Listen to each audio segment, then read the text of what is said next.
Hey, my name is Barbara Ann Lambert. I came to Powell River in 1968, and in 1969 I married Stuart Lambert, a farmer in Paradise Valley. When I got married, I went to live on a family farm, so I was living with other family members, such as my mother-in-law, Gertie Lambert. She was in her 70s at the time, and she lived to her 80s. So I was hearing Gertie's stories many, many times, and she was telling me the stories about her photographs and showing me her photographs. There was two occasions that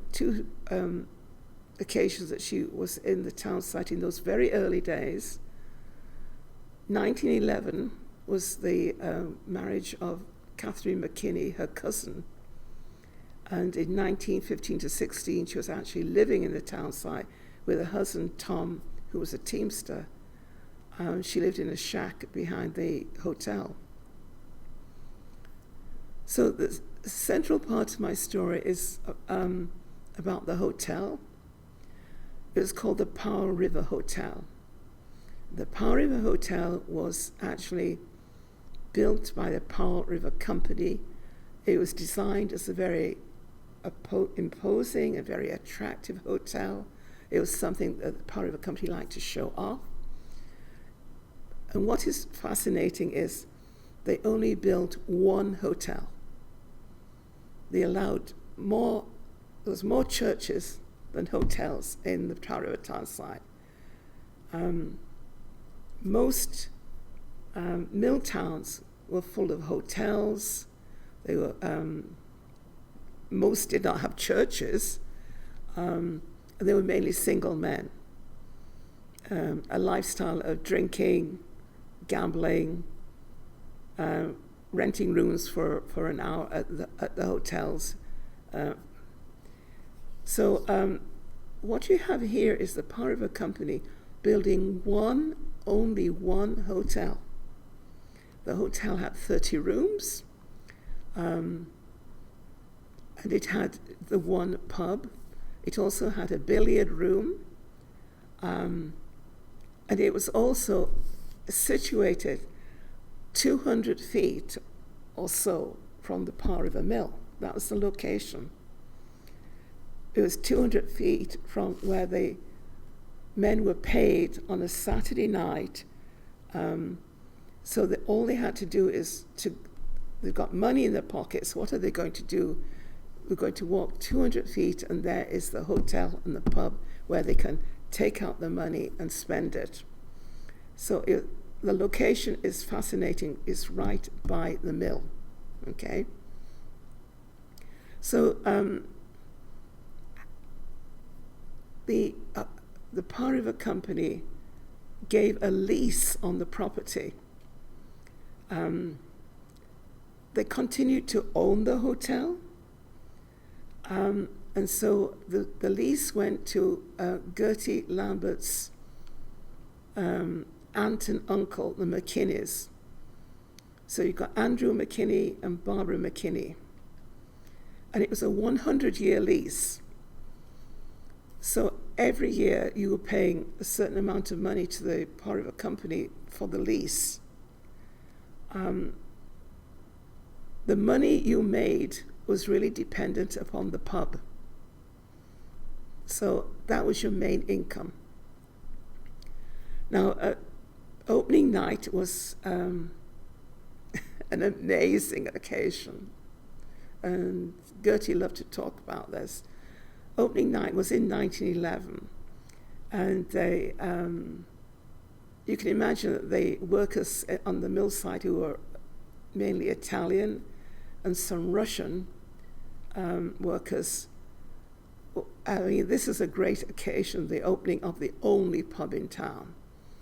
And so it was a wild night. There was singing, there was dancing, there was fiddle playing, banjo playing, loud laughter, and of course, drinks on the house, and most people were drunk by midnight. And in the early hours of morning, it all came to a conclusion when, with a great hurrah and cheers to McKinney, they jumped onto the billiard table in their hob-nailed boots. I think Andrew McKinney would have been devastated. So that was the opening night. Now, the very first wedding reception was held at the hotel. And this was his daughter, Catherine.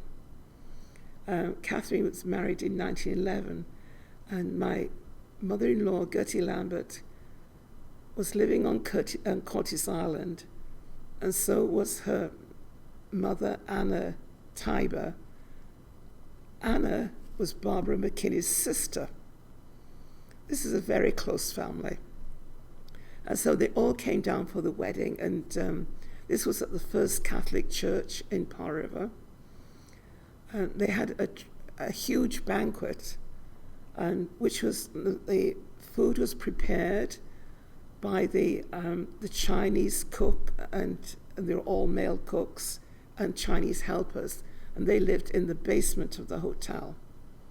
And they put on a magnificent spread, including this wonderful wedding cake, which made of fruit and nuts and marzipan, which would be what is called a European wedding cake. The McKinneys originally were from Germany before they came to America. And it was from the United States they came to Powell River. And they came to Powell River on the invitation of the Brooks family because they were a distant relative. So everything was kept, quote, in the family. So they had this great big wedding. And then in 1915 to 1916, my mother-in-law, Gertie, and Tom, my father-in-law, and Stuart, who was a baby and who would become my husband in 1969, they stayed in a shack behind the hotel. On early photographs of the hotel, it shows two shacks. They stayed in one of those shacks. Why did they stay in a shack? Because most people were living in tents. It was basically the town was just at the beginning, and they were only just starting to build houses, just a few houses in 1911. One of the first buildings to go up was the hotel. So Tom went and onto the docks each day, and in those days it was a 10-hour day. They did 10 hours, and they did 6 days a week. So Saturday night was pay night. They only had one day off, Sunday, because Sunday was regarded as a day of rest when you were expected basically to go to church, particularly in this company town site. So he worked on the docks from 1915 to 1916. Gertie was busy, and she was also making some money too. And she was making money by making huge batches of baking powder biscuits, which she was selling to the Italians and the Russians. And she had to make huge quantities. So she had a big tub. She put in the dry ingredients into the big tub, and then she mixed it with a shovel. And that's how she made baking powder biscuits in 1915 to sell to the workers, construction workers. Stuart had his first birthday, February the 14th, 1915, in the Powell River town site. And he was given a pair of baby shoes by his aunt and uncle. These would have been quite expensive. They were never going to be worn for a long period of time. This is a child that's growing really fast. And they were very finicky. They had little buttons and buttonholes. And can you imagine a wiggly child and you're trying to put the shoes on. So they were not worn for very long, but they were kept in a drawer in Gertie's bedroom, and she would take them out to show me.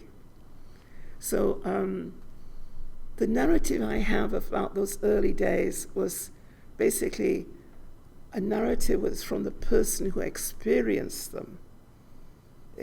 There's nobody in between. It's just myself listening to Gertie telling her stories and showing me her pictures.